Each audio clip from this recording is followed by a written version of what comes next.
Hello, good morning all of my friends. দেখো আজ Sunday, কিন্তু তবু আমি আজকে পড়াচ্ছি, কারণ আমরা তো বন্যা কবলিত এলাকার মধ্যে রয়েছি। আমাদের গ্রাম বন্যার জলে ডুবে আছে। তাই তবু সকালবেলাটা, যেহেতু সামনে পরীক্ষা এসে যাচ্ছে, এবার অক্টোবর মাস মানে পুজোর মাস, সেই সময় তো পড়াটা ঠিক হবে না।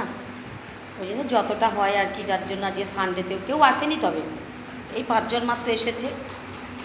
যাই হোক, তবু ওদের নিয়ে বসেছি আমি কোচিং সেন্টারে। দেখো, আমার স্টুডেন্টদের দেখানোর চেষ্টা করছি, যারা পড়তে এসেছে তাদেরই মাত্র দেখাচ্ছি।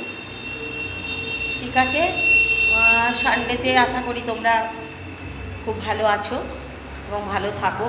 আর প্লিজ শেয়ার অ্যান্ড সাবস্ক্রাইব করো, যাতে আমার এই কোচিং সেন্টারটা একটা বড় জায়গা তৈরি করতে পারে। আমি সেটা চাইছি, তোমরা সেটাই করো।